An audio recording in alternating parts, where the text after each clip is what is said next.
Assalamualaikum warahmatullahi wabarakatuh. Ashama harka fuuni akkam jirtu hordoftootaa fi daawwattoonni koo jaallatamoo barattoota kutaa torbaffaa fi kutaa saddeettaffaaf akkasuma hordoftoonni hundinuu baga jiraattan eegaa jennee arraan tana kan qabadde isiniif dhiyaadhe barnoota herregaa kutaa torbaffaa boqonnaa torba qabannaa daataa kan jiru. Egaa qabannaa daataa jechuun maal jechuu akka ta'e boqonnaa kana jalatti adda baafattu. Bu'uuraalee barachuu as keessatti barbaachisaa ta'an adeemsaa fi xumura boqonnaa kanaa boodatti gabatee gatii deddeebi'insaa fayyadamuun daataa kennamanii qindeessita chaartii paayii irraa daataa cuunfuun ni ibsita. Chaartii paayii jechuun isuma asirra mul'atu kanaadha. Geengoo kana yookiin chaartii giraafii geengoos ni jedhama jechuudha. Akkasuma daataa kennameef gatii giddu galeessaa, gatii marmaartuu, gatii gidduu reenjii ni shaleeyda jedha. Kunneen wantoota boqonnaa kana jalatti baratamuu qaban jechuudha. Yaadrimee qabannaa daataa probleemota jiruu fi jireenyaa qindeessuu fi ibsuuf hojii irra ni oolchita jedha. Egaa boqonnaa kana wajjin kan wal qabatu haala wantoota jiruu fi jireenyaa keessatti kan si fayyadu jechuudha. Haala hojiirra oolmaa qabannaa daataa kana jalatti kan ilaalamu. Mee gara seensaatti yoo ilaalle seensi maal jedha? Wantoota gareedhaan walitti qabaman keessaa daataa funaanuun waa'ee wantoota gareedhaan walitti qabamanii kana hubachuuf nu gargaara jedha. Kana gochuuf daataan walitti qabame kun ibsa itti kennuuf daataan kun fakkiidhaan yookiin seeraan kan qindaa'e ta'uu qaba jedha. Tole egaa boqonnaa kana keessattis daataa akkamiin salphaatti funaanamuu fi daataan kun akkamitti akka ibsamuu fi daataa qindaa'e kana shallagdee uumama isaa fi amaloota isaa akkaataa itti qo'atamu ni barattaa jira. Dabalataan immoo mallattoo taalitti fayyadamuudhaan daataa funaanameef chaartii paayii ijaaruu fi hiikuu giddugaleessa ammallee gatii gidduu gatii marmaartuu reenjii daataa barbaaduu ni baratta jira. Kunneen wantoota ijoo boqonnaa kana keessatti baratamanidha jechuudha. Gatii giddu galeessaa, gatii gidduu, gatii marmaartuu, reenjii, mallattoo taalii akkasuma chaartii paayii warreen gurguddoon mata dureewwan boqonnaa kana jalatti laalaman keessaa gurguddoon maali? Mallattoo taalii, mallattoon taalii kunis isuma yoo fakkeenyaaf wantoonni tokko 5 yoo ta'e 5 sana ibsuudhaaf si'a 4 akkana gassararree 5ffaa akkasi keessa muru. Inni kun 5 bakka bu'aa jechuudha. Yoo tokko qofa akkana ta'e tokkuma bakka bu'aa jechuudha. Lakkoofsa tokko bakka bu'aa. Yoo kana 3 wal cinaa ta'e lakkoofsa 3 bakka bu'aa. Yoo 2 ta'es lakkoofsa 2 bakka bu'aa. Yoo kana 4 ta'es lakkoofsa 4 bakka bu'aa. Mallattoo taalii kan jedhamu kana jechuudha. Kunis yeroo akkamii nu fayyada yoo jenne fakkeenyaaf maatiin 2 maatiin 3 yoo jenne maatiin 3 baay'inni ijoollee isaan qabanii yoo jenne maatiin tokko ijoollee 3 qaba. Maatiin tokko ijoollee 3 qaba. Maatiin tokko ijoollee 5 qaba. Maatiin tokkos ijoollee 3 qaba yoo jenne as keessatti amma baay'inni warreen maatii 3 qabanii mallattoo taaliitiin yeroo ibsinu maatii 3 kan qaban maatii meeqa jira? Maatii 2tu jira. Maatii 3 kan qaban 2tu jira. Maatii 5 kan qaban ammoo takka jira jechuudha.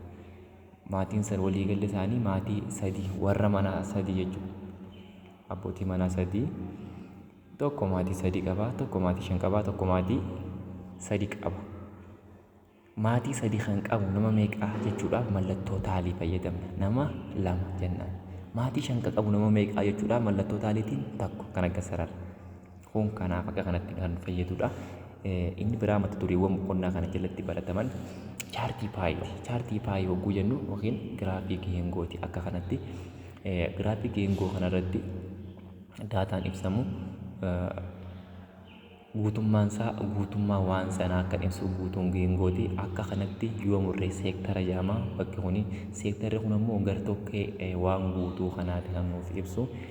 Inninis digiriidhaa fi dhibbantaadhaan kaa'ama. Digiriidhaa fi dhibbantaan kan kaa'amudha. Egaa as keessattis shalaga mataa isaa kan qabu anas kan isinitti agarsiisudha. Inni biraa gatii giddu galeessaati. Gatiin giddu galeessaa jechuun fakkeenyaaf barataan tokko gosa barnootaa 10 akka barate yoo ta'e gosa barnootaa 10 akkaan san walitti ida'amee 10 takkaaf yeroo hiramutti gatii giddu galeessaa jedhama jechuudha. Walitti ida'amni gosa barnoota 10 takkaa san 10 takkaaf yoo hiramu fakkeenyaaf 1,000 takka yoo ta'e barnoonni 10 takka 1,000 takka yoo ta'e deebinee gaafa 10 takkaaf yoo hirru kan jechuudha kan nuti argannu. Inni kunis karaa biraa afreejii isa jennu sana jechuudha. Gatiin giddu galeessaa afreejii isa jennu sana jechuudha. Inni biraa mata duree boqonnaa 7 qabannaa daataa jedhu kana jalatti gatii gidduuti. Gatii gidduu kan jedhamu daataan san tartiibaan kaa'amuu qaba. Xiqqaarraa karaa guddaatti tartiibaan eega kaa'amee booddee barataan tokko amma gosa barnoota 5 irratti 10 keessaa fattanamee gosa barnoota tokko 5 fidee gosa barnoota tokko 7 gosa barnoota tokko 8 tokko immoo 9 tokko 6 fide yoo ta'e gosa barnoota 5 kanarratti giddu galeessi isaa kaa'uuf dura tartiibatteeffan 5 6 7 8 9 jenna. Gidduu galeessa hogguu jennu gatii gidduu hogguu jennu amma asirratti 7 gatii gidduuti. Eega tartiibaan kaa'amee booddee 7 gatii gidduuti jechuudha.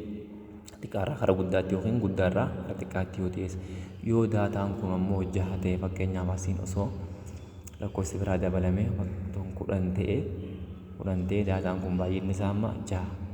Yeroo kana lakkoofsa guutuu ta'e baay'inni isaa 6 jechuun lakkoofsa guutuu waan ta'eef yeroo 5 ammoo lakkoofsa hirruudha. 5 jechuun lakkoofsa hirruu waan ta'eef isuma gidduu fudhanna. 2 gamana dhiifne yoonii fi ammoo daataan kun guutuu ta'e 2 gamana dhiifne lameen isa gidduu sana wali idaanee 2 irra amma 7 ida'uu 8 15 ta'a. 15 yoo 2 irra 7 tuqaa 5 ta'a. Kunneen gatii gidduu yeroo barbaannu.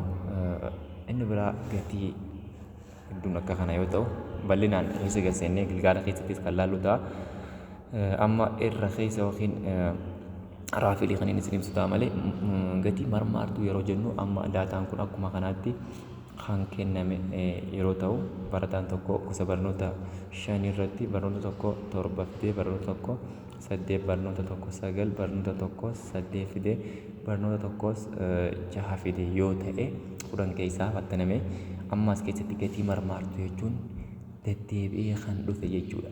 Deddeebi'ee kan dhufe kun yoo 2 ta'es lachuu deddeebi'ee kan dhufe jennaan. Irra baay'ee garuu osoo ammas keessatti 7 ta'e 8 ta'e isaan lachuutu gatii marmaartuu ta'a. Garuu deebi'ee 8 hogguu 3 yoo jiraate 8tu gatii marmaartuu ta'a. 7 bakka 2tti haa dhufu malee 8 isa bakka 3 dhufeetu gatii marmaartuu ta'a yeroo kanatti jechuudha.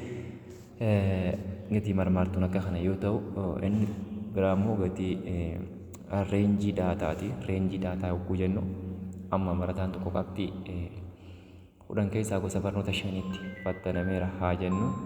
Gosa barnoota 5 isaa fattaname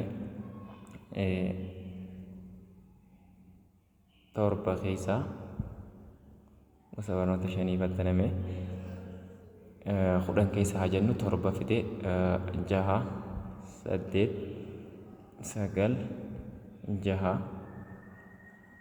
5 haa jennu 1 2 3 4 5 6 gosa barnoota 5 fattaname 10 keessaa akka kana fide qabdi akka kana fakkaatu kana fide san keessaa reenjii gaafa jennu inni olaanaa fide 9 amma isa olaanaa fide kana hir'isuu jenna inni gad aanaa 5 9 irraa 5 gufuune 4 kanaan reenjii jenna gatii isa olaanaa hir'isuu gatii isa gad aanaa reenjii daataa jama tole kun akka kana isuma kana bal'inaan kan ilaallu ta'a malee boqonnaa kana jalatti wanti haaraan kan biraa isaan amma dubbadhe kanarraa addatti kan jiru miti haa ta'u bal'inaan yeroo biraatti qabadhe kaniin isiniif dhiyaadhu ta'a har'aaf asuma irratti haa dhaabnu nagaan naaf tura.